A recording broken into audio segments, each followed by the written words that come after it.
আল্লাহর নবী বলেন, তিরমিজি শরীফের হাদিস, আবু সাঈদ খুদরি রাদিয়াল্লাহু তাআলা আনহু এর বর্ণনা, আল্লাহর নবী বলেন, ইদা আসবাহা ইবনু আদম ফাইন্নাল আযা কুল্লাহা তুকাফিরুল লিসান।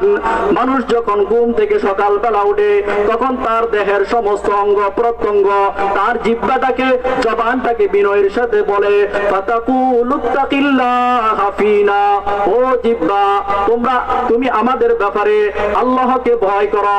ফাইন্নামা নাহনু বিকা, কেননা আমরা তোমার সাথে সম্পৃক্ত।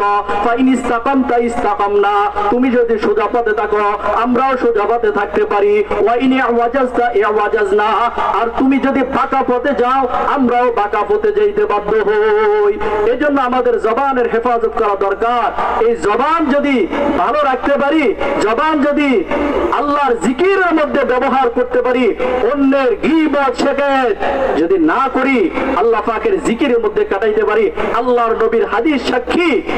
আল্লাহর নবী বলেন, মাইয়াজমাল্লি মা বাইনা লাহইয়াইহি ওয়া মা বাইনা রিজলাইহি, যে উম্মত দুই চোয়ালের মধ্যবর্তী স্থান অর্থাৎ জিহ্বার জবানের হেফাজত করবে, আর দুই রানের মধ্যবর্তী স্থান অর্থাৎ লজ্জাস্থানের হেফাজত করবে, আল্লাহর নবী বলেন আমি নবী নিজ জিম্মাদারিতে তাকে জান্নাতে পৌঁছায় দেব। বলেন সুবহানাল্লাহ।